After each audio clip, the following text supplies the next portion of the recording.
Hi, everyone. Welcome to Left Undone Incomplete Investigations. I'm Kathy. I am not turning my camera on because I accidentally fell asleep, and my son just called me and woke me up like 10 minutes ago. So I am not camera ready, and I'm not going to be, but that's okay because I'm still here and Holly's still here, and she was the one at the trial. So welcome to Left Undone Saturday live stream. Hello, PLM. I see you there. Good afternoon, and evening. And hi, Melmac.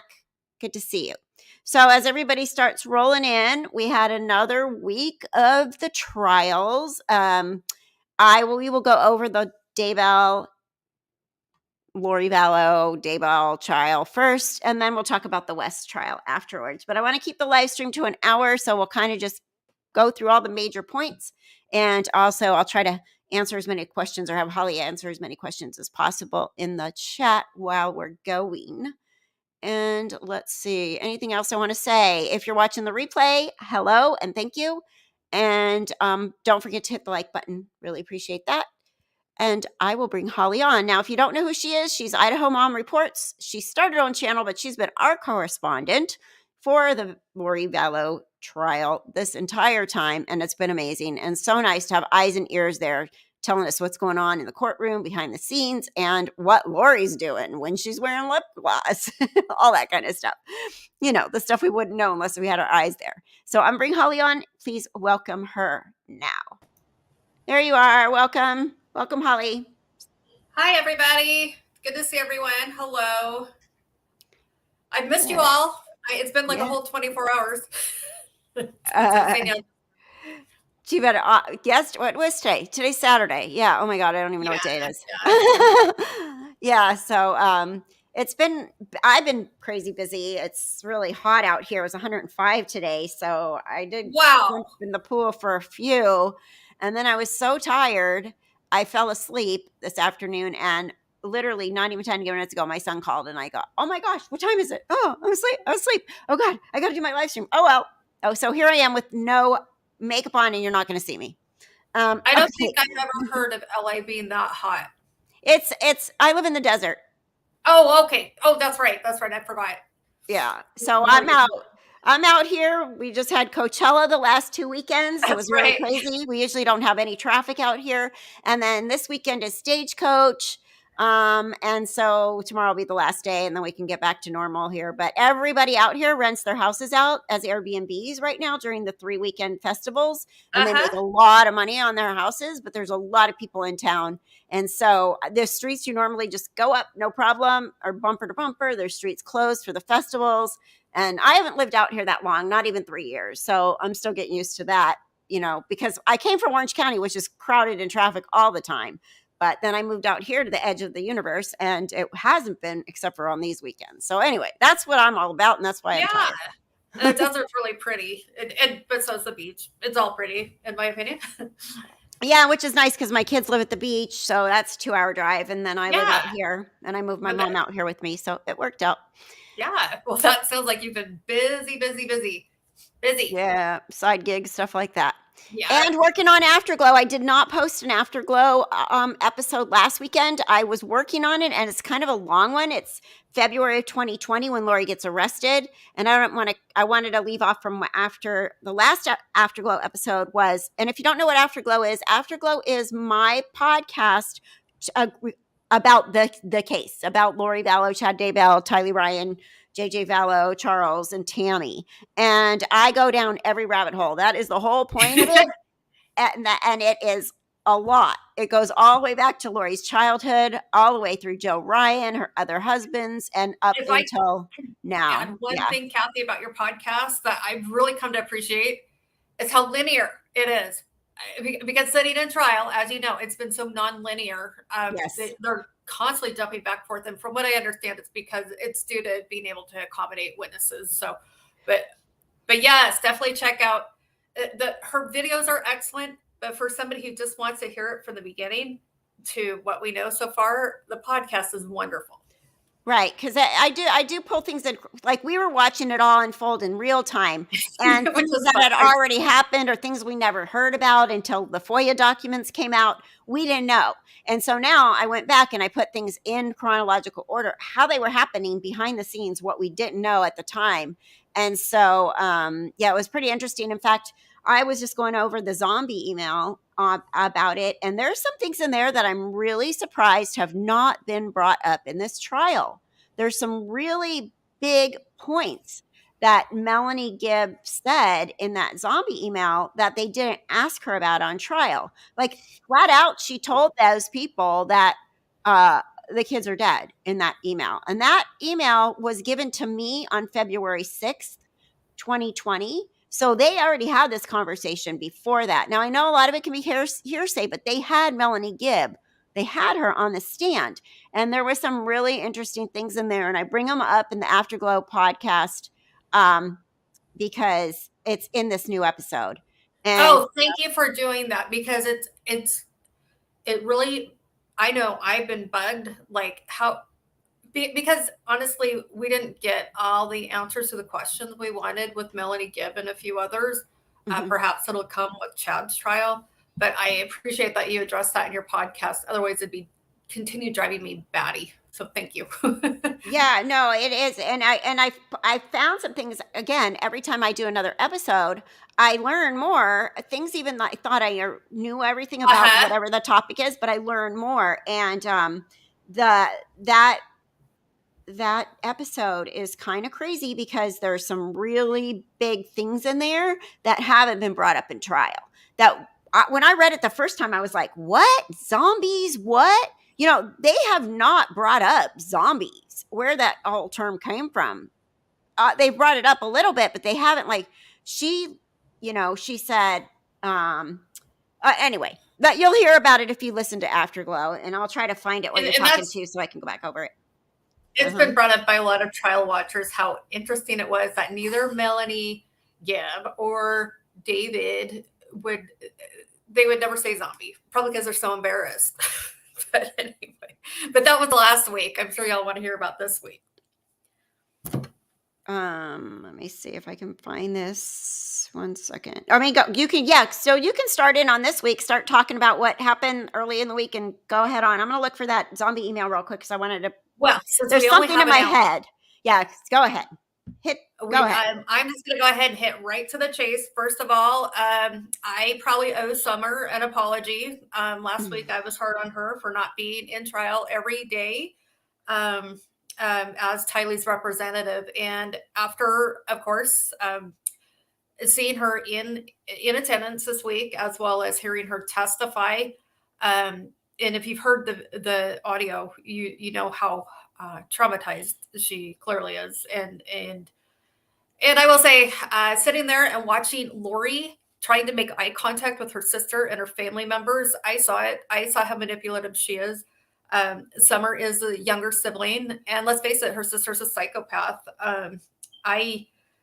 I know that other people within our community, have described being there for their relatives who were murdered. And as hard as it is, they'd still be in court. And I was kind of holding Summer to that same standard, which was probably wrong on my part. I apologize to Summer.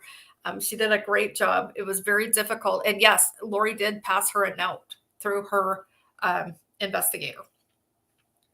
And I'll just real quick, in case you haven't heard the audio, but I did want to play one specific part that I feel is so important into for the whole audio is very important for a lot of reasons, but this right here, it shows that she knew, that Lori knew. I love more than anything. Lori, find. You are dancing on a beach with a smile on your face, taking wedding photos. Yeah, Months later. Well, that to me, I think that's probably the closest we're going to get to any kind of admission that she knew anything. And then she goes on and says, "Well, what did you want me to do? Just sit there?" Even after that stuff. What do you want me to just sit there? I had to have, I can play more. Play a little bit more. What her explanation?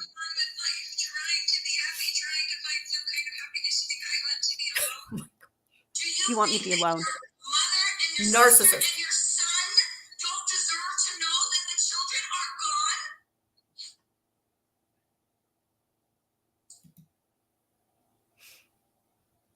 Why wouldn't you call and tell us that? Why were we cut off? You saying you want to go on and be happy? You're just going to be happy without your family and your life until you're stuck in jail, and I'm the only one stupid enough to be your friend when I've been your best supporter, Lori. I've loved you my whole life. I still do. I can't bear to think anything bad about you. It hurts me. I don't want to see you in jail. I don't want you to be there. I don't want people to misunderstand. If you would tell me the truth, I would stand up for you for the rest of the time. You know that I would. I know you would. But there is nothing okay about this. Nothing. If you think it's okay, well, you have greatly been deceived. Is it a little further? I mean, Yeah. I think everybody's heard the with Lori and her. But what about me? It's been hard for me. And I know. And what do you want me to be alone? Like, yeah, why not? actually, well, I was just talking to someone who's also been in attendance at the trial. We both agree that Lori will probably have lots of girlfriends, and that she'll be manipulating in prison. She'll be the ringleader of something for sure. I'm pretty much over Lori, to be honest, but I do think it's important to get as many things documented as possible. And pretty much everybody that attends, we all feel the same way. We're all glad to be there. And hearing Summer testify, I still get emotional. And so I deeply apologize to Summer for being critical of her not being in the courtroom. But all we ever saw of Summer, I mean, in your defense and whoever's, was that 48 hours or whatever, where she completely stuck up for Lori, and they appeared to lie about the last time they talked to JJ. And so everybody knew after that JJ was not alive when they were saying he was alive, and they could not have possibly talked to him. So it seemed like they were covering for Lori at that point, you know? Right. And then also what Summer said about Charles.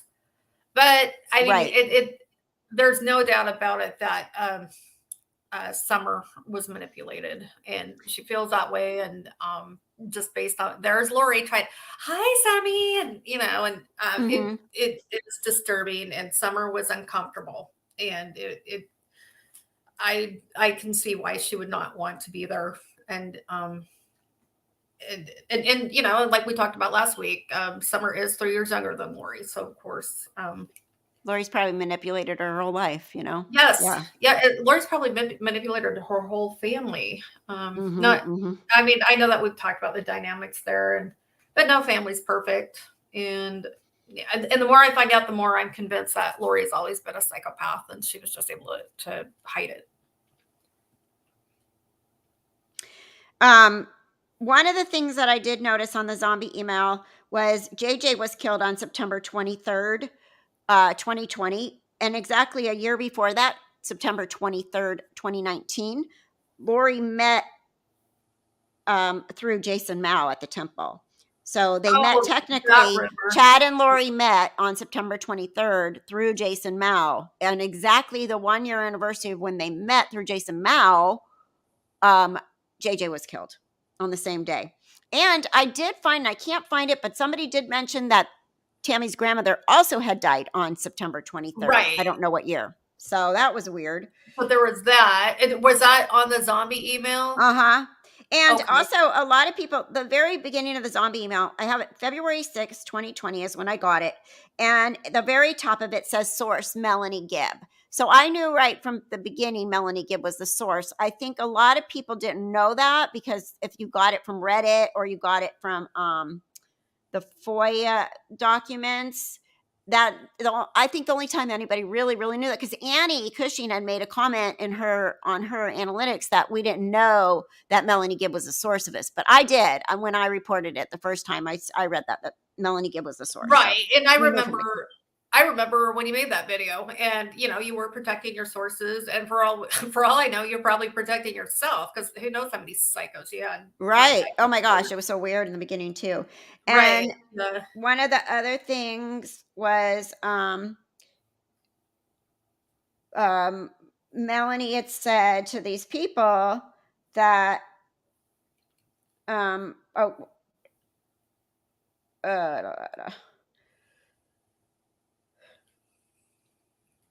she flat out says, Melanie said to these friends that took these notes, the kids are most likely dead.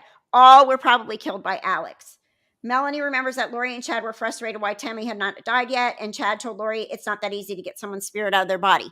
That's what I don't understand, why they didn't ask that question about Tammy, right. unless they're going to recall her, because that came out of Melanie Gibbs' mouth, that Chad told Lori it's not that easy to get someone's spirit out of their body. I think that's huge. Or are they going to save that for Chad's trial? I don't know. But he told Lori, which makes it look like, okay, this is a conspiracy, because Chad was telling Lori, it's taken a minute, but it's going to happen, and that was in that zombie email. So I don't feel like they talked about this stuff very much when Melanie Gibb was on the stand. No, and there's a lot of big that was very frustrating. I'm still frustrated by that.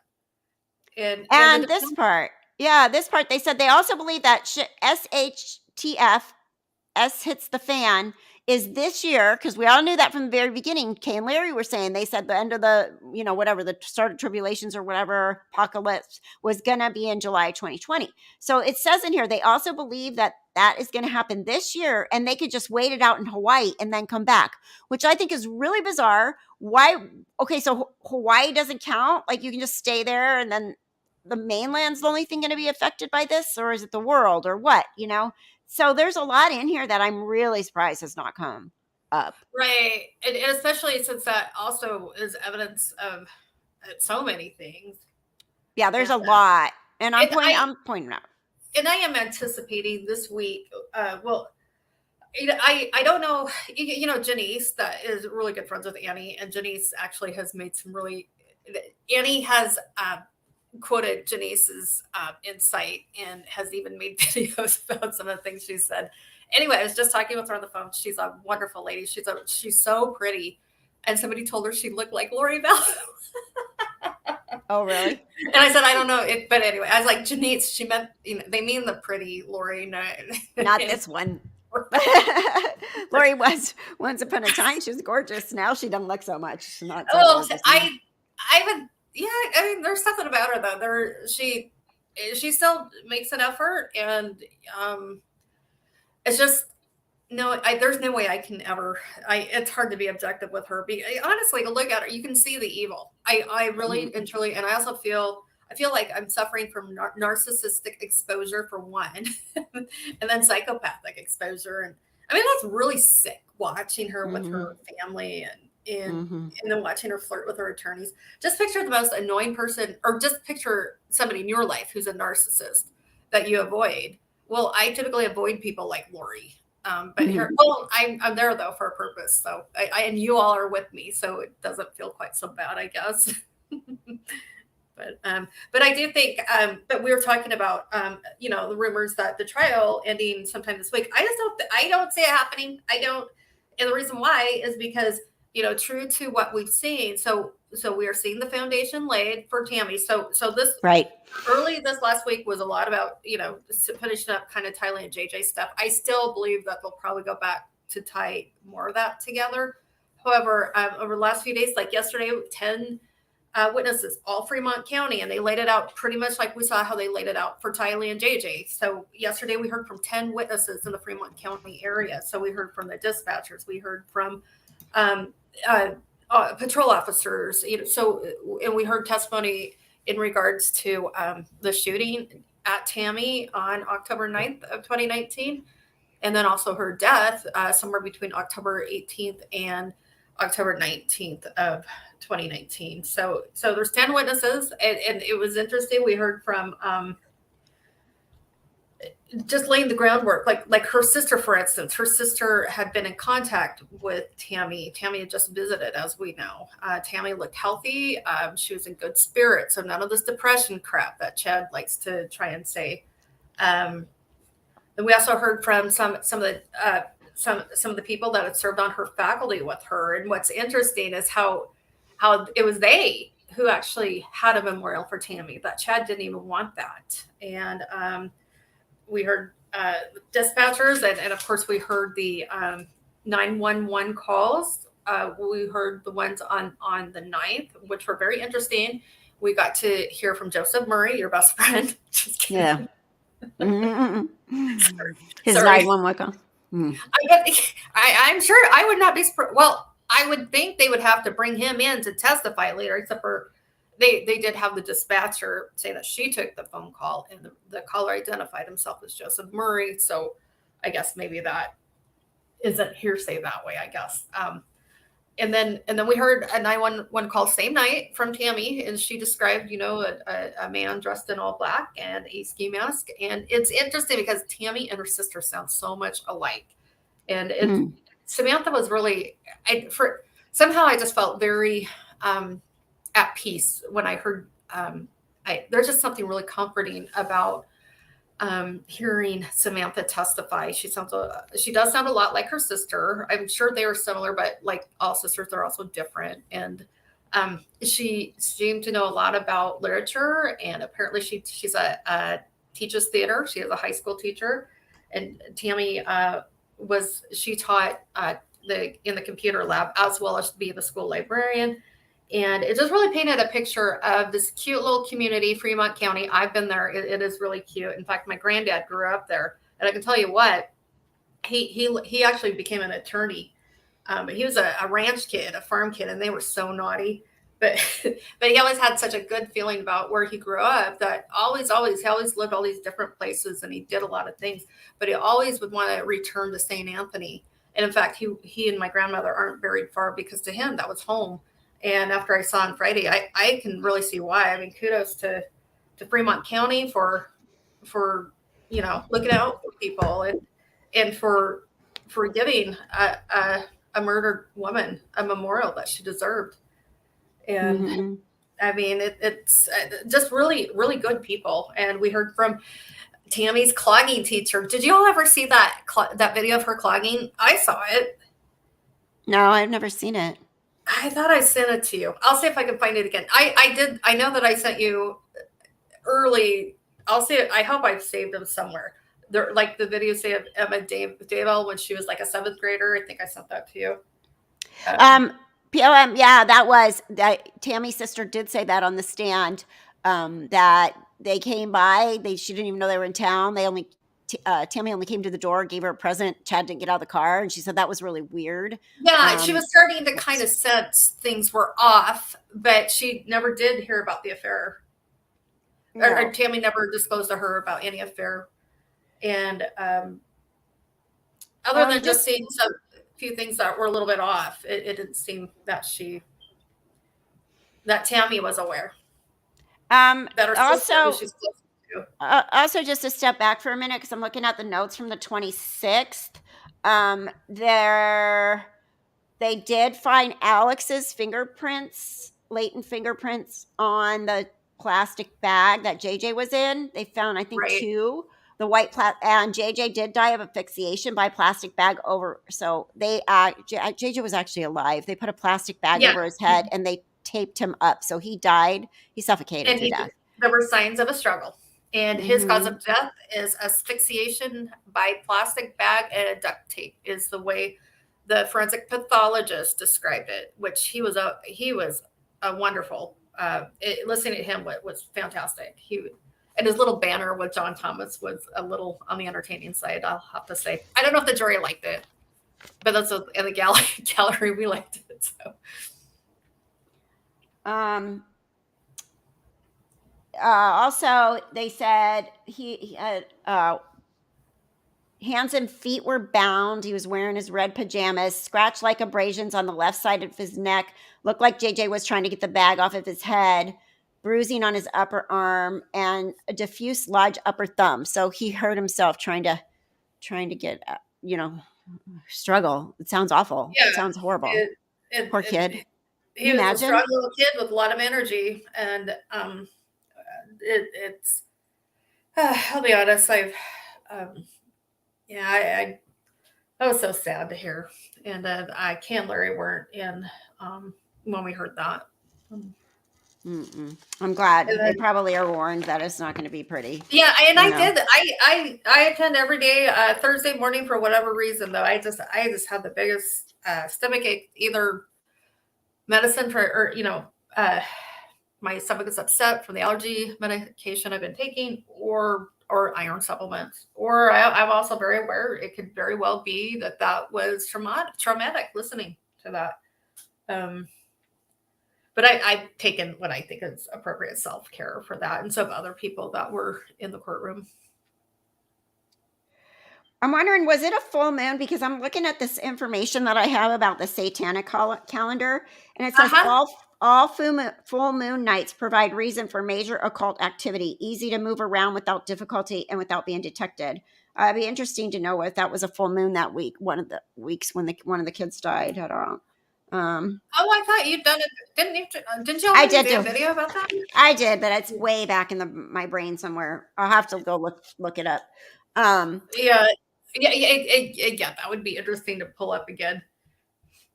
They did say that there was a toxicology report on JJ. There were low levels of ethanol, GHB, which is like ecstasy, but it also, Holly was saying, they also said it actually could also have been made by his liver naturally. We all a certain level of. Yeah. So the amount in JJ's body was inconclusive, it says. It can be found in the liver post-mortem. Can't tell if it's natural or if he was drugged. Right. He had blue and white blanket over his lower extremities, duct tape mouth, jaw to jaw. Pull-up diaper was on. He was wearing his pull-up. Arm bruising, fingers bruising. And Tylee's remains came in multiple bags. Ibuprofen in her body, carbon monoxide, carboxycarbon hemoglobin level often seen in fire deaths. But they said she probably was not alive when she was burned. Organs were hard to find, burned, charred, decomposed. Femur, pelvis, portions of her skull, and they said homicide by unspecified means. I thought this was interesting. This Dr. Christensen said evidence of carnivore. So, I was thinking like a creature, but when you mentioned Donna's video, I was like, yeah, Donna Serafia said that before they were found, that they ate part of Tylee, which is just unbelievable still. But why are they saying there's evidence of carnivore? I thought that was interesting, and it's one of those things that I expect. I'm hoping that they will come, circle back to and explain a little further. But yes, it's very interesting. Is it okay if I answer Lori's question about Tammy's sister's demeanor? Oh yeah. Oh, very pleasant. You can tell she's just a very nice lady. She did. There were times that she broke down. Like for instance, when John Archibald said, "I am so sorry about what happened to your sister," and she'd been so composed pretty much, but she broke down and said, "Thank you." She broke down while she said thank you, and then she composed herself again. And as she and her husband were leaving the courtroom, they gave Kate and Lori a big hug, and that was nice to see. So it is nice to see people behaving so loving through under such horrific circumstances. And then I see PLM's question. Hello. Still no food truck, but thank you again for trying. And she's asking about the time when Chad was just sitting in the car when Tammy had dropped off her sister's birthday gift, and that was in July of 2019. And it was right after those emails were sent to Tammy about the affair. However, we can't get, and that was an interesting testimony too. His name is, I bet. Spencer Cook. He was the technology director of Sugar Salem School District, and he said there's no way to know if they were read or deleted, or possibly read, deleted, or if she even responded. But what we do know is that mysteriously, her work account had blocked Charles Vallow's account. Interesting. And I was thinking that maybe because he did tell Lori that he was going to call or reach out or contact Tammy, and she said, well, she won't care because she's my friend or something like that. She's my friend. So I'm thinking that possibly if Chad could get access to her computer from home or to her work email from home, he went in and blocked Charles. I wouldn't be surprised at all. And I have a feeling that's how Tammy's. I come on, the guy's such a scumbag. Of course, he had access to all of her things, everything, and probably had her signature on file. So that's how he was able to increase the insurance. I mean, I know that. Like, of course, I'm divorced, and let's just say even my ex-husband, had he increased my life insurance premium, I'd be like, what? Why? But yeah, Tammy didn't seem to have any knowledge of that as far as I can tell. And for sure, I'm willing to bet that she never saw that email. Because why would you block somebody and not respond to them, or with something like that? I mean, just block them. Yeah, I heard it was her work email because that's the guy that was on the stand was somebody that she worked with, and he's the one that went through that email. Yeah. It was her work email account, and it had blocked Charles Vallow's email. Most of us now, if you use Outlook or something, you can get your work email from your phone. I get my work email on my phone. Yeah, and he did say that most teachers throughout the summer would check about once a week, and he said that Tammy was checking about once a week. And so that was pretty much he couldn't conclude really one way or the other whether she had read his emails. But he did confirm that her account anyway had blocked Charles' email account. Yeah. Another question that I have about that whole thing, when the coroner and the assistant coroner, and they haven't brought the medical examiner on yet, and I'm really curious to see what they say. But Me too. They said that Chad said in this conversation that Garth witnessed Tammy throwing up, vomiting that night, and helped him clean it up. So where's Garth? When is he going to come? Because I think we need to hear from him. Me too. So if he saw his mom throwing up that night before she died, what did they give her? What did Chad give her that made her throw up? And then what happened? If Garth saw it, and then it happened. The whole discrepancy of so did he hear a thud? Did he not? And of course, both the coroner and the deputy coroner, when they testified, and as well as the responding officer that morning, I mean, it was all a little sketchy, and they all agreed that it was a little sketchy when first the froth on the side of her face, first of all, was questionable and raised suspicions. Not enough that they actually did an autopsy, but I digress. But yeah, the whole thing, so did she fall out of her bed, or what's just her upper torso out of her bed, Chad? Which one is it? And then it was testified to that Garth said that she'd been on the floor. Chad and Garth said that they found her halfway out of her bed. They put her on the floor, and then they put her back on the bed. So I am guessing we probably need to hear from Garth. I agree. Also, someone just sent me information and reminded me. I guess I didn't hear the interview with Lori's cousin, but they said Lori's cousin was there when Stacy Cox was found unresponsive. And that's right. Alex Cox was present, and then he asked his cousin to accompany him to Stacy's parents' house at the pretense of checking on Stacy. The family was all in Hawaii when this happened, and they would not return from their trip, even though Stacy was being put in hospice, and didn't return until after she died. Stacy was a diabetic, which, and it sounds like she's a very brittle diabetic, in my opinion. But But this person also pointed out to me, sound familiar? She says all of these circumstances eerily match Lori's behavior around the deaths she's allegedly involved in. Alex is present and Lori is gone, sometimes in Hawaii. She doesn't return until after the deaths. Surround themselves with witnesses like Tylee, Melanie, etc. Lori was in Hawaii even when Alex died. So that is interesting because Lori, that sort of like... ask you about that, Kathy, because it's really, you must see it. She's interviewed with a couple different people. I highly recommend any of them. Yeah. So I did notice Miranda's question. If does anybody know if Chad had a dog? That's a good question. I do know they did have a family pet. They had in their pet cemetery. In fact, the dog statue it's a statue of Emma's little dog that had died. But I do not believe they had any dogs in the home at the time that I'm aware of. Hey, Leighton, and congratulations on graduation. And Leighton, that's my question, because they're saying Garth saw it.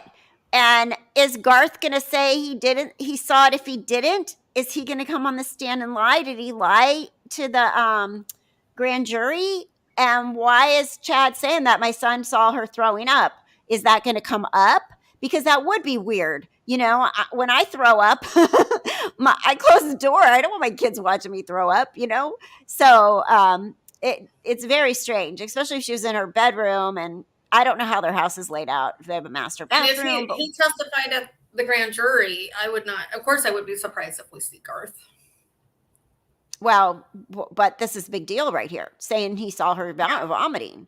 Did he or didn't he? Right. And is he going to say he did and he didn't? Or is he going to say he did and he did? Right. Yeah, there's a couple, like Kathy, remember when you said, Holly, did you write hypertension or hypotension? I could have sworn she said that he said hypotension. And I wrote that down because I was like, well. You said, no, you put hyper. But I was saying it would have been hypo. Right. Right. And so I wrote it down the way I heard it. And I'm glad that you caught it right there too, because that would be, if I were an EMT, I would be like, why is he saying that? You know, I would take that as evidence as something's off. And of course, everything was off.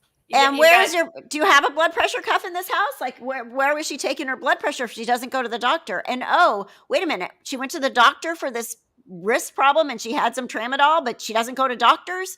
Like everything he was saying was, you know, like opposite sometimes, like of what he just said. So yeah, clearly didn't know what he's even talking about, let alone be able. So I wouldn't have believed. I would have been like, well, he actually doesn't even know what he's talking about. Obviously he was lying, but I wouldn't have left. I wouldn't have believed a husband's opinion alone unless he had some kind of medical. It's usually the husband. You know, it's out there, and we could go on and on about how the coroners really kind of screwed up, and it kind of seemed like they knew it, but it is a small community, small town. Right. Well, I've had to watch a lot of people throw up in my days as a nurse. So to me, I would, but I know a lot of people, it just completely grosses you out. You can't watch somebody throw up. So maybe he'll come. I hope. Yeah, I'm as confused as everybody else on the whole, what Garth saw versus what he didn't see. And even if did she really throw up? I mean, how do we know that? I mean, because, and then it's like Chad saying that Tammy had been fainting for so long, and you know, like how she fainted at the temple. And Nate made a good point. And somebody faints at the temple, a lot of people are going to want to know if they're okay. They'll be like, oh, I'm fine. I'm up. Okay. You know, somebody faints in church. When we're in church, I've seen people faint before that somebody's calling 911. Like, oh my gosh, you know? Right. So I just, and that, okay. So, and then as somebody who's fainted and passed out as recently as like February this year, no, I would not have been able to do any Zumba. I still can't. I would not have been able to do a clogging class. I can still barely, I just now started to be able to walk around the block again. So no, I'm going to say the fainting didn't happen because all the witnesses that said that Tammy had been attending all those, Zumba classes and a lot of high intensity aerobic classes, and she kept up. and the same with her clogging class. And we all know that clogging, that is a workout right there. Mm-hmm. Tammy was in good shape. Tammy was not having hypotension. She was not having heart problems. She was not. Those are all such big lies, and I can't believe Chad thought he could sell those lies, but apparently he did. Till they're like, wait a minute, there's people dropping dead around these people. Wait a minute, let's get her back out. So I guess because he just is a bumbling idiot. It's hard to picture the fool being capable of all the stuff he did. Right. And I wonder if he played the bumbling fool. Now he just strikes me as way too well, obviously, he's crying. He's an actor of some sort, And oh my gosh, yeah, my wife, and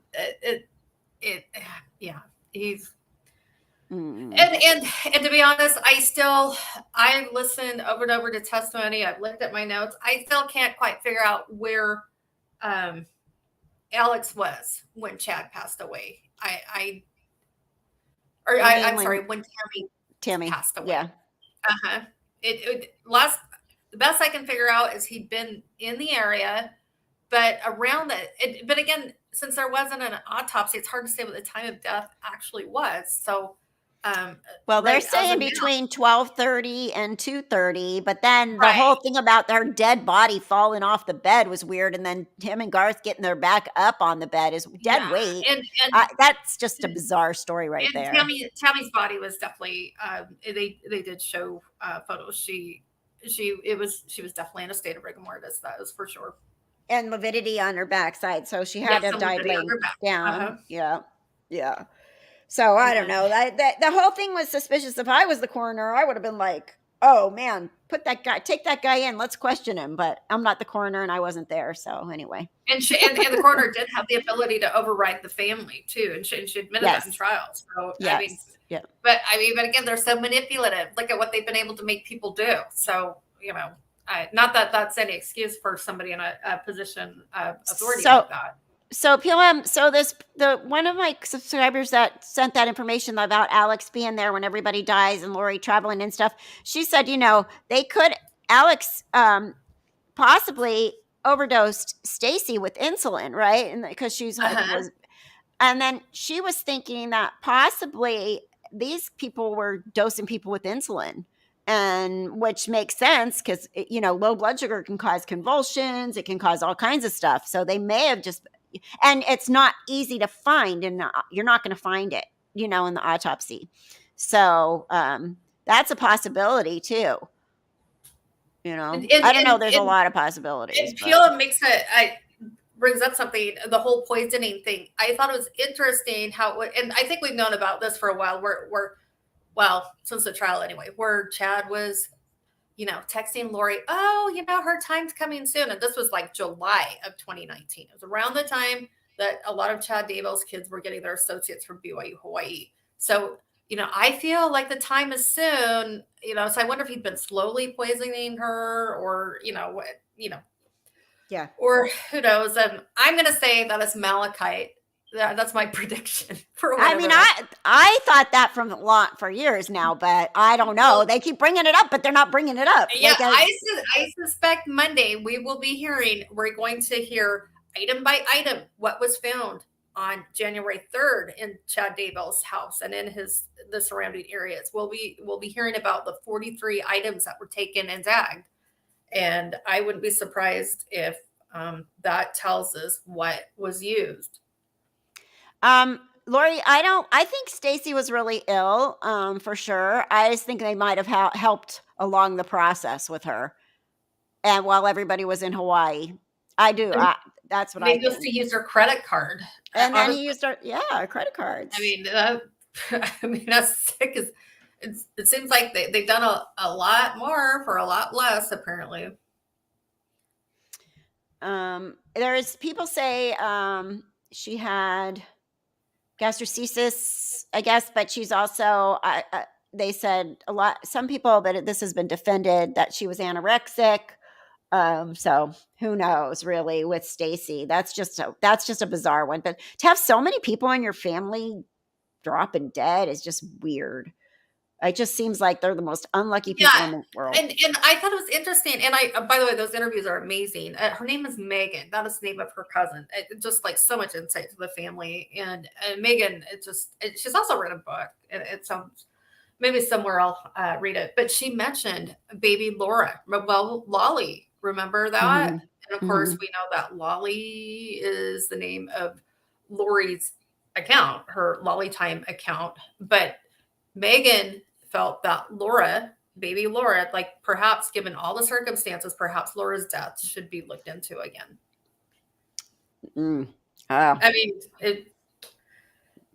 I mean, who knows? But that was she was born before Lori was born. Yes, she was, and it does seem nobody has said it as of yet, but I'm willing to bet, just putting the pieces together, sounds like Lori thought she was a reincarnation of her old sister. Yeah. And Lori thinks a lot of weird things, but yes, for sure she did, huh? Because she named herself Lolly Time and different things like that. Yeah. I think my personal favorite Lori moment that I've witnessed so far is her picking a piece of lint off John Thomas's lapel. It was just so flirtatious, just right there in front of everybody, jury, everybody. And she's laughing like, hey. And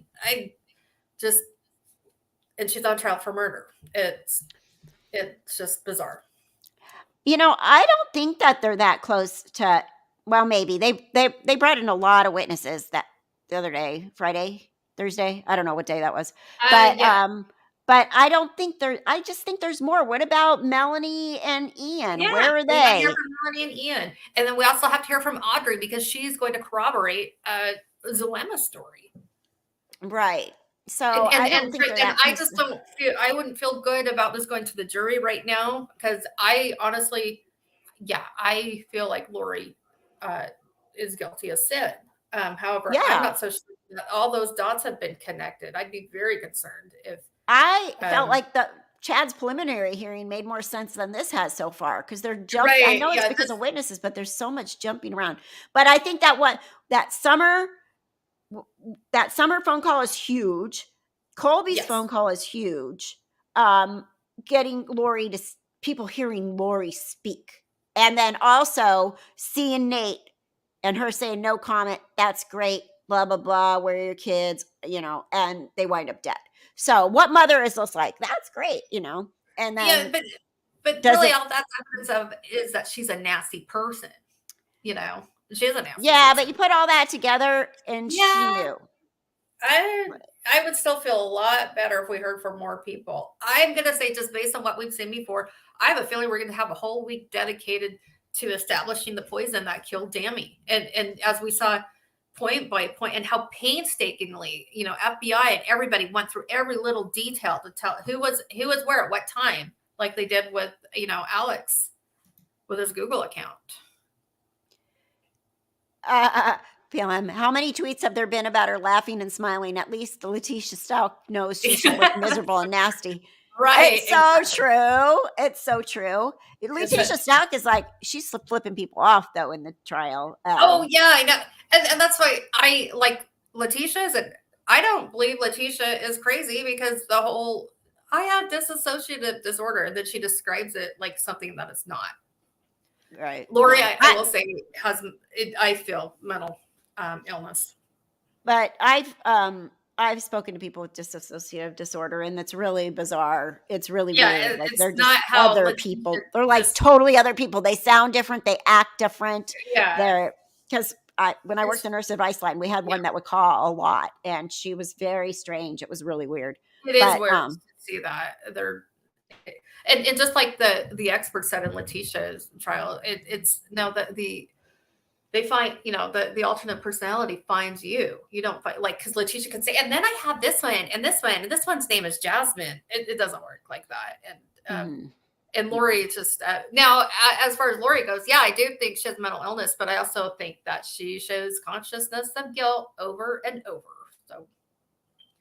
So you can be both. Right.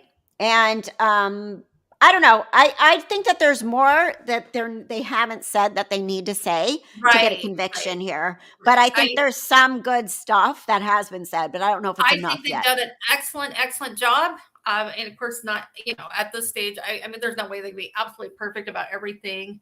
Like Melanie Gibbs' testimony is a little, but I think they've done a fantastic job. It doesn't look like the defense will be able to put on much of a defense, thanks to Lori. I mean, they're not. I think they are holding out for appeals, and that's what I was going to say. I think that their big game right now is they think she's going to be convicted, but they're going to hold out for appeals, and hope they can do that. Leighton, I hope you're right. I think they're waiting for Melanie P for last. Hey, Leighton, why don't you come up here to Boise and watch the trial with me? It'll be, well, I hate to say fun. What I mean, it would be very interesting. But it'd be fun to sit with you and talk with you. Lori, if Lori got acquitted, I would fall over. Like, to me, there's just so much, but we know so much. But I do think that with Summer and Colby and the things that we do know, and the fact that those are her own children and they're chopped up, and she's in court smiling.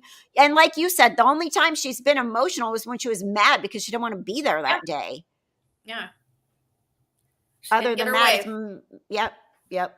So, because when I was a juror, it was a short case, but I kept looking at the defendant. Like, I was watching him watch the witnesses and seeing what he was doing. I mean, that made a big difference to me. Just seeing the demeanor. With our Discord, I thought my 84-year-old mother, she attended for about 2 hours. I think it was Tuesday morning. And my mother herself has served on 4 juries. Her father was an attorney. She knows a lot about, the witness process and credibility. And she's also a debate coach, a high school debate coach. She was actually one of her teams won state championship 1 year. So she's very bright. I asked her to sum up what she thought of Lori Daybell, and she thought for a second, and she said brazen. Brazen is the word I would use. And that's a good point. That was perfect. Yeah. Yep. And she's been able to manipulate people, and she's probably trying to figure out how she can manipulate this jury. And I swear, and everybody in that courtroom swears up and down that they've all made eye contact with Lori. I think I have too. Like, she tried to smile at me one day, I think. And I didn't not smile, but I just felt like it was inappropriate to have any kind of communication with her, verbal, nonverbal. And that was very inappropriate. Like we talked about earlier. I mean, weird that she was able to pass a note to Summer. Weird. Yeah. And Summer did give John Archibald a hug, but I don't think that's necessarily I just the whole boundaries thing in the Cox family, I guess. I don't know. But Summer was clearly traumatized, and I think a lot differently of her than I did last week. That's for sure. Yeah, Lori, I agree. I don't think it's that hard to give a case to convict her. And I think that a lot of that 404B stuff may get her, a new trial at some point. But I think that there's enough there with all that background. And I really think they had enough without all of that.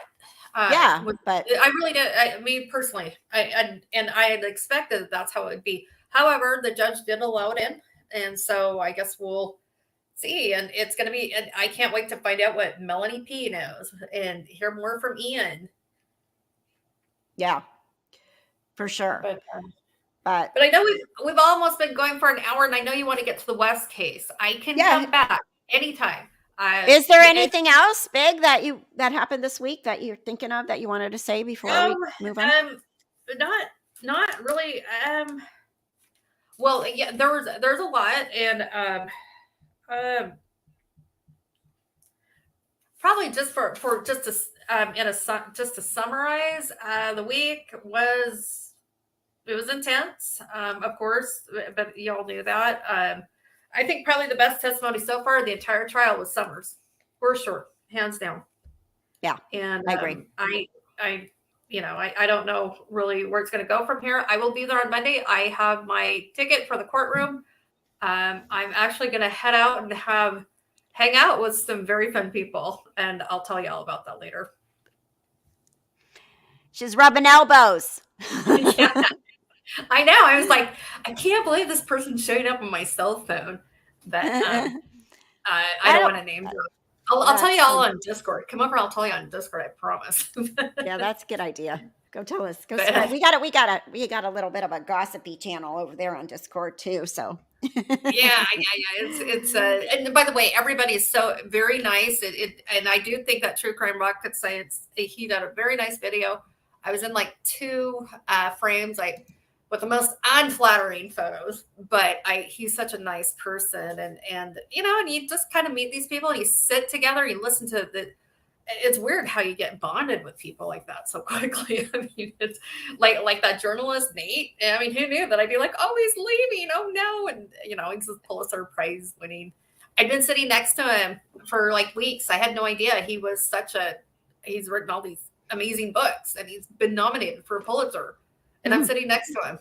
So, wow. But that's not who I'll be. But I do want to hear about the West case. I'm going to log off and I'm going to listen. All right. Well, thank you again very much. We really appreciate you being there. We wouldn't have this firsthand info if you weren't there for us. So I really appreciate it. Sure. And sorry, Kathy, we couldn't get you food trucks though. I know. It's like, guess what? Well, see, the thing is my house isn't very far away. But the thing is, I don't want to lose my parking spot. So anyway, so it's walking across. Oh, here we go back to Winco, and no offense to Winco, and because the pizza is actually really good. It's just day after day. Yeah, but they have good food in the back at Winco. You got to go get the sandwiches and stuff, and the salads and everything. Don't eat pizza every day. I did have one salad that wasn't all that great, and then. Well, and then also too, sometimes we have, because the pizza's at the front of the store, so then we don't have to wait in line necessarily. So, but I had potato wedges the other day that were delicious. Okay. Thank you, PLM, and thank you everyone else. And I'm gonna jump off. And Kathy, anytime, just let me know. Anytime you have, when you have time, just let me know, and I'm happy to go live anytime with you. Anytime. Great, I appreciate that. Thank you very much. Take care, darn everyone. Day job, but ruins my mojo. I know, gosh darn day job, but I have a feeling though that there's going to be plenty more opportunities to just keep on talking about this, and and I will say, talking to you all helps me process it too. It's kind of weird. Yeah. Okay, everybody, have a good night. Take care. All right, thanks, Holly. See you. I'm going to stay on and listen. Okay, cool. So if you aren't following the West case, well, plenty of us are. And it's been really interesting. There has not been any big evidence still. They didn't go all week this past week. They were off Thursday and Friday. They'll be back on Monday. The week before, they did take some days out of the courtroom to go to the property, the West's house on Aspen Avenue, and the Bakersfield apartment location. They had plenty of witnesses this week. Their witnesses say one thing now and said different things when they first went to the police. A lot of them didn't go to the police until after other YouTube creators showed up there talking to them and telling them, this and that and to go, which I thought is interesting. The first witness, they were looking for blood in the van and on the van and around the van, and there really wasn't anything on the West white van. They said there might have been some little spots on a bumper, but they were like pinpoint, nothing that would be insignificant at all. There was an upstairs neighbor from the West at the apartment. He said, they had like 3 or 4 kids. He said their kids were never outside playing, but then on cross, Jacqueline's lawyer is very good. She said, okay, so when do you work? Because he never saw the kids, never heard the kids, blah, blah, blah, in Bakersfield. And he said, well, I work midnight to 8 a.m. And so, kind of like, okay, so you sleep during the day when kids are up and around. So she kind of deflated that. He says, well, yeah, I nap like from 9 to 11, but then sometimes, or no, I sleep from like 8 to noon or 1. Then I wake up and sometimes I take a nap from 9 to 11 and then go to work. So she said, you went on YouTube, AV Watchman. And he said, yeah. She said, so you went on an interview with AV Watchman on YouTube. And he said, yeah. And she said, and you never spoke with law enforcement until after that. you didn't talk to law enforcement until March of 2022. So, a long time later, a year and a half later, after the kids went missing, after they moved away, 2 years after they moved away, more than 2 years, 2 years and 2 months after. No, they moved away in September. So a long time. Then she said, and did you told law enforcement that you saw 4 to 5 kids? And he's like, no, I don't remember that, because now he's saying 3 to 4, then he said 4 to 5 before. So she's putting holes in these witnesses pretty well. And didn't know that Jackie's mom lived right there. So anyway, that was kind of every time I think somebody's going to have something big, I'm like, okay, where is it? It doesn't happen. There was an FBI agent, December 23rd. He went to the Aspen house, asked for help from Jesse Hightower, who was this California, I think he's now the, what is he now? Now he's the chief over there. They searched the yard, they probed the yard, they took soil samples, they tested tools from the shed, no human remains. They turned everything over to Hansen, who was cop number 1 that came in guns a-blazing, calling them murderers on day 1. And they weren't even involved in the case anymore, more than a tip line after May 21st or something like that. Yeah. So I don't know. And then Trazelle's attorney said, did you know there was a sighting of the boys in Arlington, Texas? This was interesting. And they pulled up an address. They said, 284 Westview Terrace, Arlington, Texas. So that information was passed on to the FBI, passed on to Bakersfield, because it came across the FBI tip line and a license plate number as well. And they passed that information on to Bakersfield. But I guess Bakersfield didn't do anything with it. And I think it was at a Waffle House. Am I right? Somebody correct me if I'm wrong. That this person saw these boys in Arlington, Texas, and reported it on the tip line to the FBI. The FBI turned it over to Bakersfield. And then I guess, womp womp, they didn't really look into it very well. Let's see. Cal City Police Department patrol guy. He's been on there for 9 years. He drove around. He didn't talk to anybody, that day. So he was worthless as well. Then there was a person that could enhance video. I'm going to take a sip of water 1 second. There was a person that could enhance video that enhanced, I guess, some of these videos of the ones of the comings and goings of the kids in the van from the Mike guy neighbor. And she told how she enhances videos and blah, blah, blah. And then they said, okay, no other questions. But they didn't say, well, did you see anything when you enhance these videos specific? And then Torres said, you only enhanced the one video from 12/21/2020, I guess. Then the next witness was Austin Wynn. He's a forensic laboratory DNA unit person. And not a whole lot there really either. Ryan Dean came on, which was really interesting. Let me see if I'm up to her yet. Ryan Dean, August of 2016, Sincere was born. They lived with Pettis, Ryan. He was taken at 3 months old. And Classic was born in June of 2017.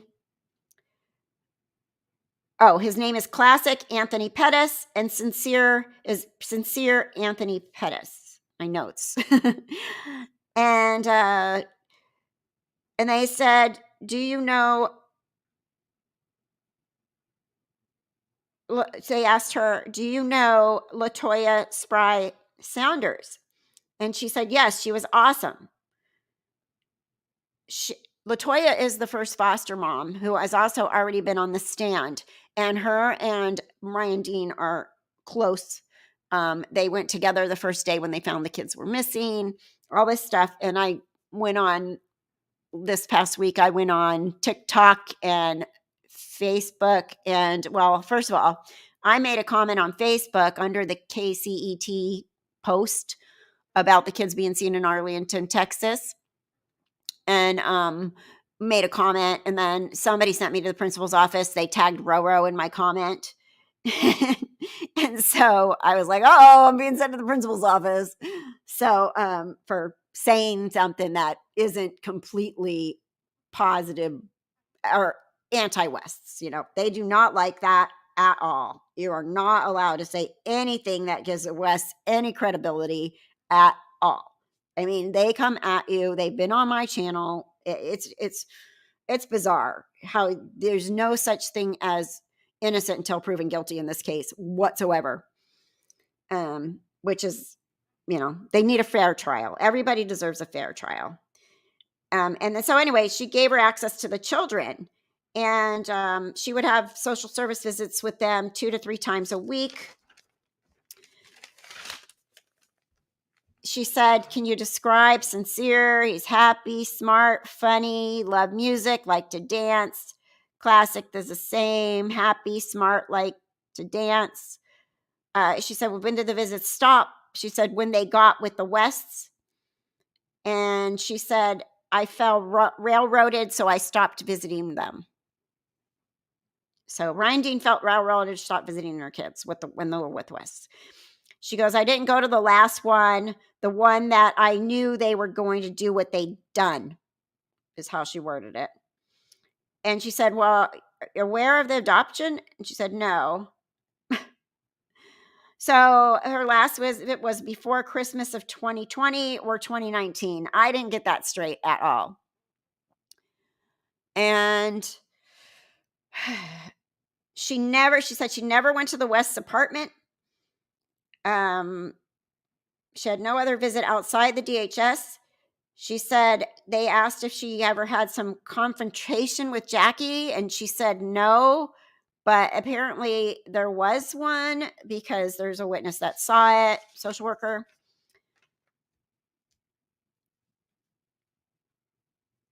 She said, so I guess one of the fathers is Pettis' Classics and Ralph Mosley is Sincere, I guess, father. They did the paternity test, and then they said paternity test on a personal request from Ryan. She got a medical marijuana card because she wanted to keep her kids, because I guess she was testing positive for cannabis. And she said it was too late at that point, and the judge just took her kids and gave them to the Wests. They said, how did you know about the kids missing? She said, I saw pictures. I saw it on Facebook. It was all over Facebook. And she found out their names at that point, Orrin and Orson. She went with everyone in California City, asked what happened. LaToya knocked on the door of the West when they got there. She said Trezel had a surprised look. And then she did her news interview. She said she had never been to Cal City before.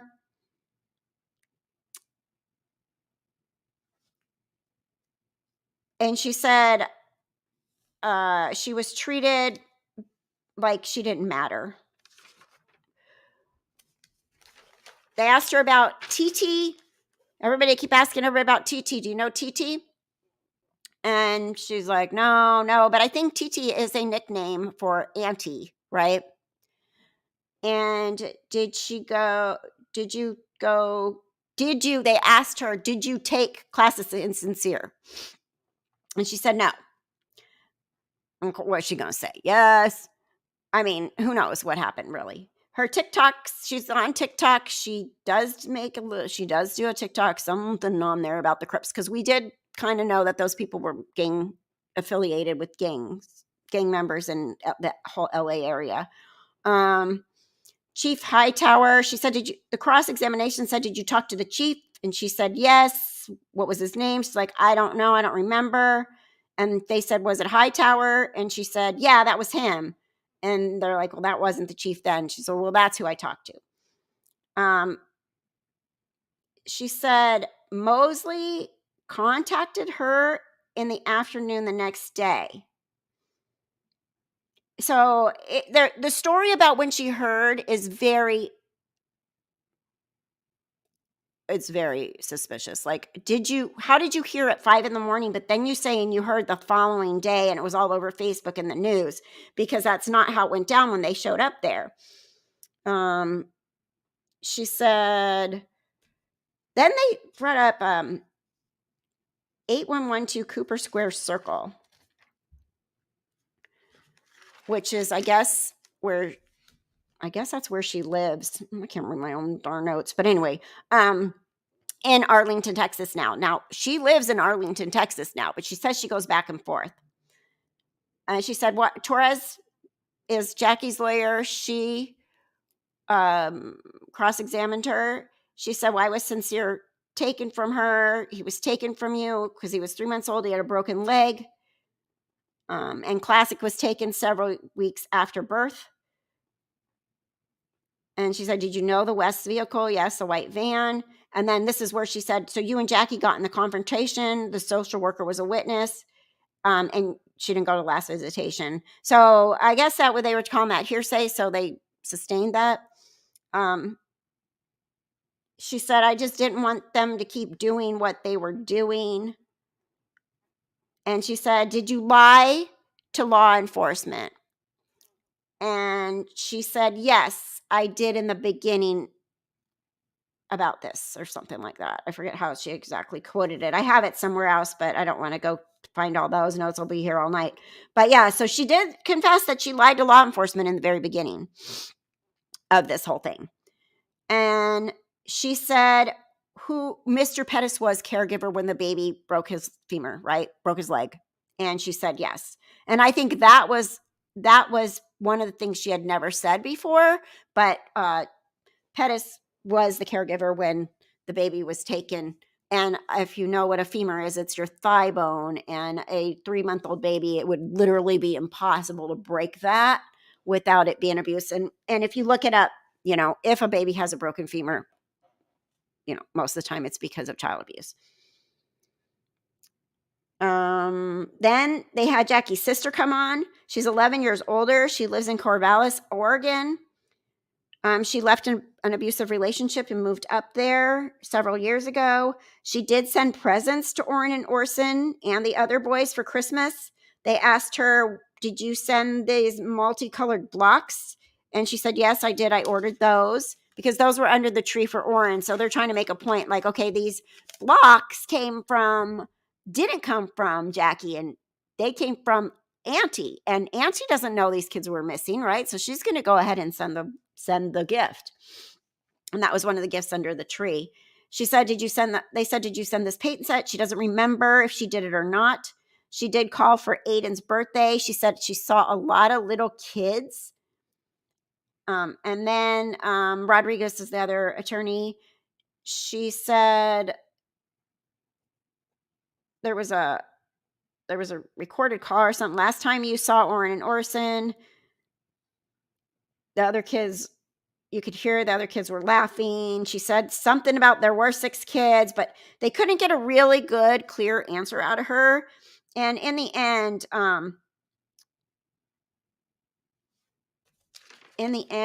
of that, it was a bummer because she said she has a lot of memory issues right now because she's having chemotherapy, or recently was going through chemotherapy. So she was really having a hard time remembering things. So it wasn't a super great witness either way because of that.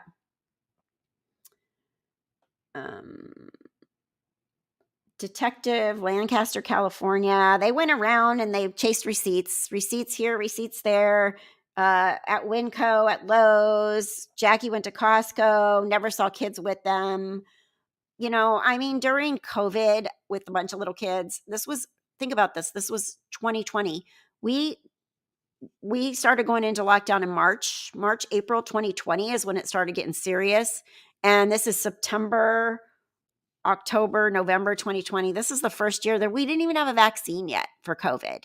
So most people very much isolated their children and didn't take them to Costco and Winco and all that kind of stuff at that point. I mean, most responsible people didn't, because that COVID was running rampant and we didn't know what it was doing. That was when you couldn't even find toilet paper at that point. So they may have had to go farther to get toilet paper. I don't know. Food Max. There's a Facebook conversation between Jackie and her sister Perla, December 26, 2019. But Jackie never met Orrin and Orson because she didn't live local. So she doesn't really know them. She didn't really know them.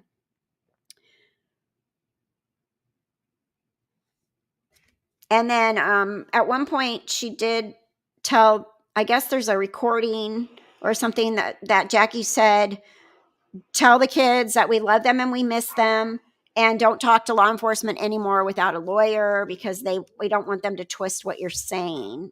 I think she told that to Wanda or something like that.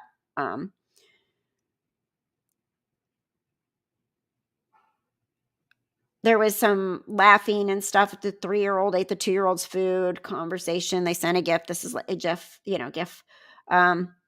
She said something to her sister in this conversation. The little one stands here all day.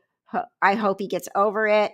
And she said he's a little weird one. So that's something that Jackie did say negative about the one little Orrin or Orson or Classic Sincere. I get them all confused still. They wiretapped a phone call between Jackie and her mom.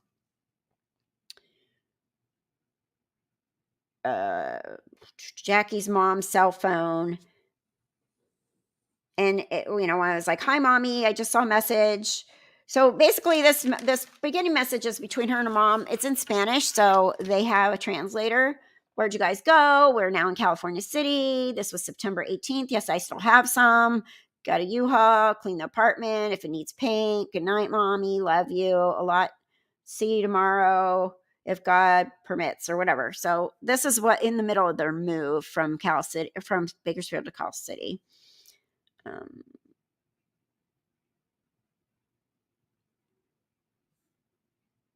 So anyway, this wiretap thing was a little bit interesting because there was one pertinent thing in there that was a little bit like, ooh, I guess there's a conversation between her mom and her, and they said something in the conversation about missing socks. She was doing laundry and there's sock missing or missing socks. You know how socks go missing. And then I guess in this conversation, they said a joke about missing children and laughing at the same time. So, and this was being played. Let's see, who was it? It was like one of the police officers that were investigating, and it was in Spanish. So I wish I could have heard exactly what was going on. But Torres comes on and she cross-examines them, and she says, "Yeah, but that conversation, there were 3 conversations going on at once, right?" So apparently they were talking about plates and registration, laundry, and the investigation. So I wish we could hear it. I mean, I don't speak Spanish, but I wish I could have understood what was going on. And then she said, "How many times did you listen to that audio?" Apparently not very many. And Ryan Dean, phone numbers, records from T-Mobile, stuff like that. But the bottom line is there's a DNA criminalist came on. They tested garden tools. They were all negative for blood. They went through the whole DNA, the toothbrushes. The one toothbrush was a single source female, so she was the only female in the house, so they didn't do any further testing because that would have been Jackie. There was another toothbrush. It was not from the little ones, according to the DNA. There is a paper bag with pruning shears. That was negative. A mattress cover from the top bunk in a bedroom. They took it off. They cut out stains, and the results were that they did DNA on Ryan and Pettis and Trezel and Jacqueline and all the kids, they did mouth swabs, but they did not do a mouth swab with the boys because the boys are missing, right? The little ones. So she makes a point at one point during this, Torres does that, their DNA came from some other older electronic information, not from this fresh DNA mouth swabs that they had. So they didn't get much. A lot of it was inconclusive, couldn't rule them out, couldn't rule them in. There was one something that finally sincere, could not be excluded on one of the items. But to me, this doesn't even make a whole lot of sense anyway, because you move with your stuff. So who gets rid of everything when they move and gets all new everything? So I would think that inconclusive or yes or no, and none of it would really be that, because we know they were in Bakersfield. So I don't know. That just just weird to me. The driver's side, rear passenger, interior, they tested that. They took swabs from the car seat. And then they just went on. The guy was like super like, oh, it took forever. Like Charles Pettis, Ryan Dean, Ralph Mosley, Jacqueline, West, Trezel West, Aiden West, Damien, blah, blah, blah, could all be excluded or whatever. Devin could not be excluded. I mean, it's just like, oh my God, like pulling teeth. Like, can we just tell us which ones you found them on or not? Like, do we have to go through every single spot you tested? But whatever, it's court. And then there was another car seat from somewhere, Classic and Sincere. They didn't have enough info there to exclude them. They could not be excluded. Sincere could not on that one. So they said not enough to say that Orrin and Orson could be excluded. There's all kinds of car seats. Like, I feel like they named like 6 car seats. And then 3 contributors, Aiden, Devin. The diaper that they had, Classic, was excluded, but there was not enough info. And then she did point out, like, so all these other people were done with the buccal swab, but the kids were done through an electronic DNA by the little ones. And then there was a blanket or something they can't say with 100% that DNA was not on it. So that's kind of where they ended this week. And the biggest thing they got was Jackie and her mom's conversation. And I from what Torres is saying, and the jury, I don't know if they speak Spanish, but from what Torres was saying, there were 3 conversations going at once. So I'm sure I could understand if they were actually talking about the sock and the kids in the same breath being missing, or if it was 2 different conversations. So I don't know. That one, I wish we could hear better, understand better. If anybody heard it that speaks Spanish, that would be great, but I don't. So yeah, I mean, it's just, I'm very curious to see how much more they have. And, this whole thing about them being seen in Arlington, Texas, and she lives there now is weird. I honestly, to tell you the truth, if the Vallow family, because the defense is really leaning to the Vallow family having taken these kids and has them somewhere. But I think if the Vallow family does have them, I think Roro is absolutely in the dark about it. She's just too much of a, she's just there to, like, she's just very much been the spokesperson and everything. And I believe that she really, truly believes the West hurt them. I believe she really does believe that. So I don't, that's just my opinion about Roro, but she's been very vocal and she's been all, kind of the biggest spokesperson for the Vallow side. But, remember, these people, there's 2 dads, there's Ryan Dean, Pettis thought he was the dad of both of them until there was some other paternity test at one point. And anyway, so I'm super curious to hear what's going to happen. I keep sitting there going, okay, this might be something big. This might be something big. I keep thinking, what if they just walked in with the babies right now? Like, da-da-da, like the movies. But I know it's not the movies, but that would be great because then they'd be alive. So I just keep having hope that they're alive somewhere. Okay, thank you. taped between February and March of 2021. And I have some better notes. PLM was really good with the notes, and I don't have them pulled up right now, but they're really good, and I need to go over them and probably make it more flowy than reading from my scribbly notes while I was working. So anything else, anybody? Any questions, any comments, anything? Any thumbs up? You guys want to give me thumbs up, please? I would appreciate that. And if you're new and you subscribe today, please, you could say hello. And everybody's welcome to join us in Discord. We have Discord. We also have memberships. You can join as a member, and then you get more things in Discord. And we do I try to do a happy hour on Fridays in Discord for members only. So if you join, you can come to that. Okay, thank you. I just want to say that the phone call and laughter wasn't as bad as they made it out to be. Right. It wasn't happy laughter. It was kind of like, it wasn't super like, ha ha ha, that's so funny, missing it. And you're right. It was like, she sounded very tired. And so it wasn't like super happy laughter. You're right. It was kind of like, talking to your mom, kind of like, I mean, I talked to people at my brother's funeral, and I caught myself laughing a couple times at things, that somebody said. So anyway, maybe her mother was trying to encourage her. Yep. Thank you, Lori. I know, right? I'm so upset. Wouldn't that be awesome? Well, so whatever happened. Okay. So whatever happened with what the older kids said, that they killed him. They have not. This is what I'm waiting for that.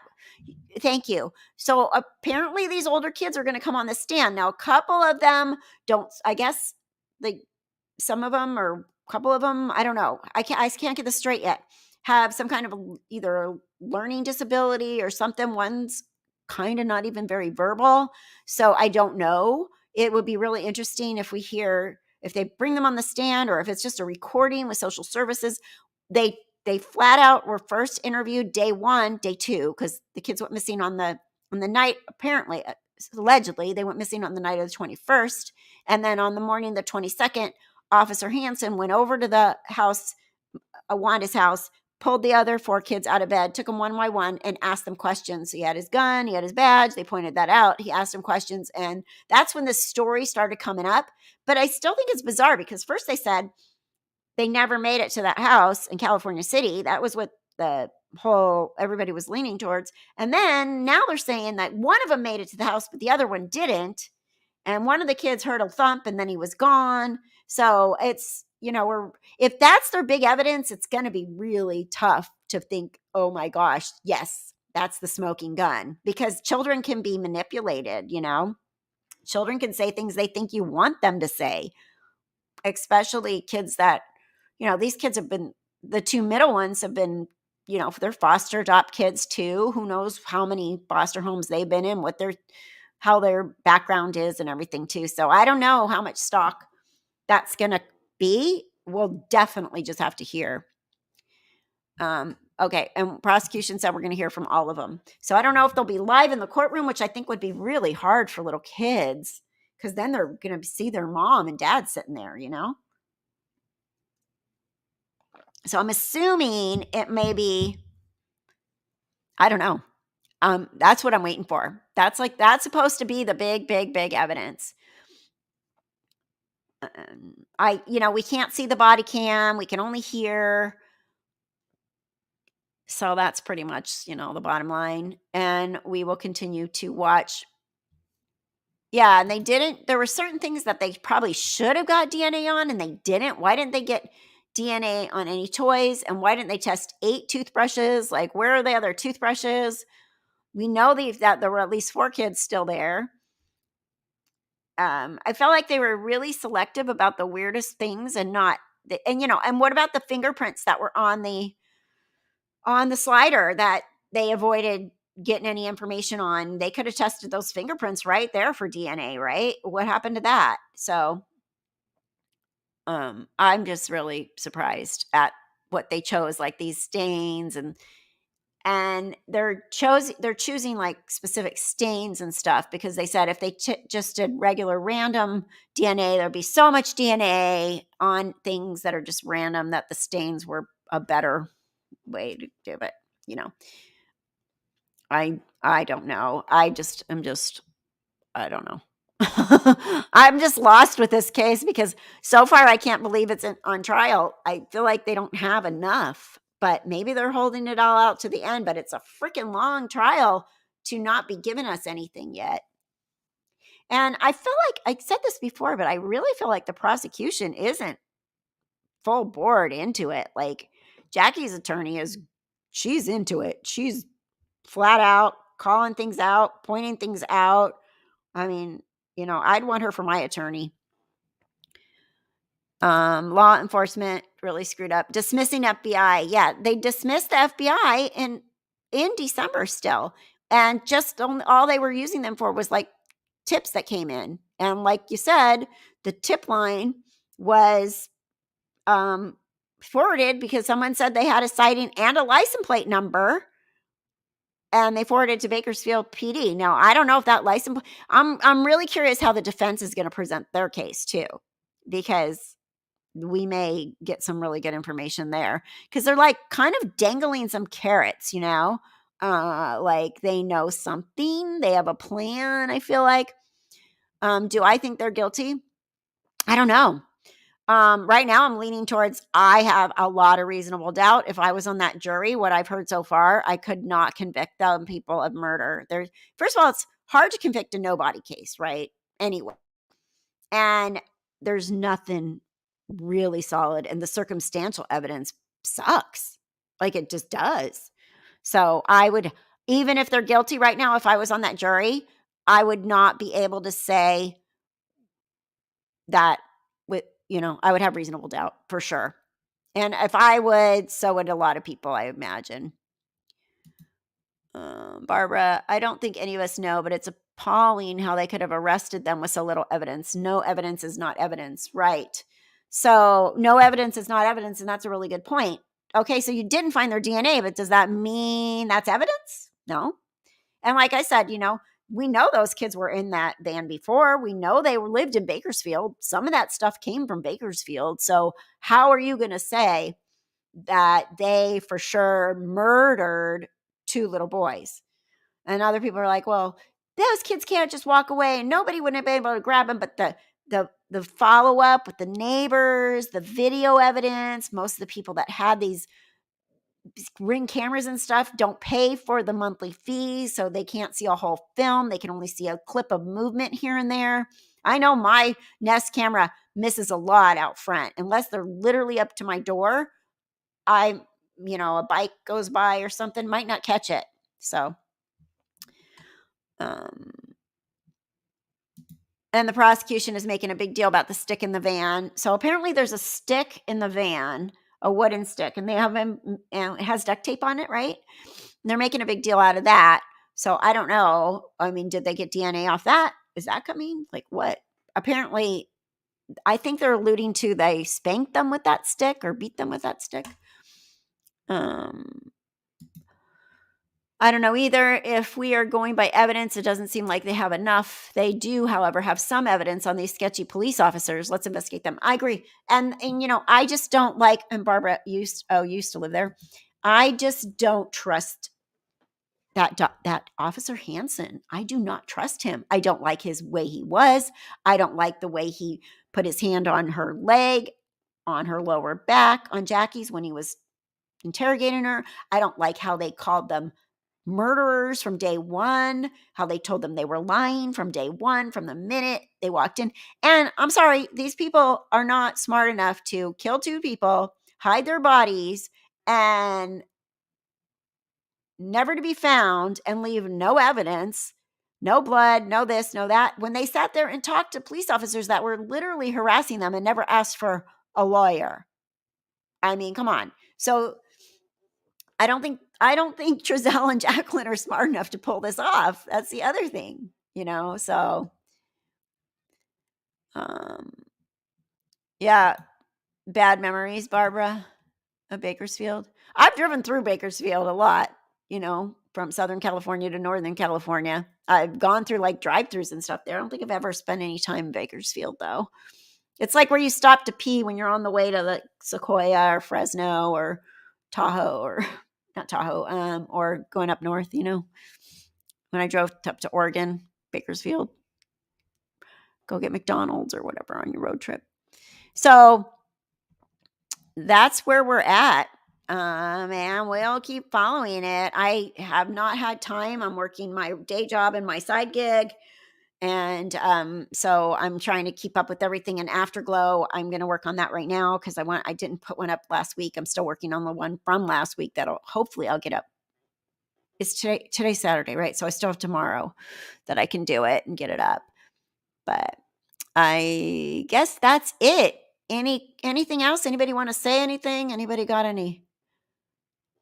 I still want to go to Boise, but I don't know if I can make it happen between my work and everything else. I just don't know if I can do it, but I'd love to. But we'll see. But we got our Holly there, so she's our Left Undone official correspondent. All right, so I guess that's it. Let me scroll back to see if I missed anything.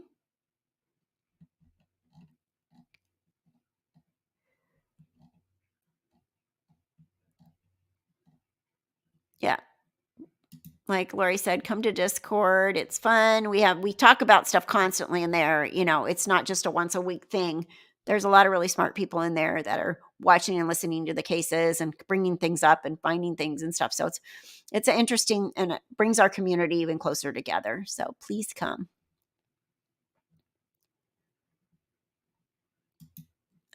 I'd missed this one. 10 girl. I don't know if they killed those boys or not, but PD seems to make up their minds immediately. I think it's because we've seen so many killed by their parents in the last few years. Stranger abductions are relatively low, and that whole situation would be really bizarre to be a stranger abduction. But there is some weird evidence of people lurking and watching that has been caught on camera. And there is a bio family that hated the West, wanted the other foster mom to get them. And it gives me some reasonable doubt to think that possibly the bio family could have pulled it off somehow. I don't know how, but it just, that puts in that reasonable doubt. There was a bio family. They didn't want the West to have the kids. They said, Rinding says things like them doing what they're doing and all this stuff. And she has her favorite foster mom who she wanted the kids to be with. And so it just brings up a lot of reasonable doubt, in my opinion, for a jury to be able to just say, they did it. They're murderers. So we'll see what happens. All right, I'm going to end. I thank you all. Stay safe and stay well, and check out my Afterglow podcast, and stick around. Subscribe if you're new, and I'll see you soon. Okay? Take care, everybody. Bye-bye. And thank you. I'm trying not to. Thank you so much. All right. Bye, everyone.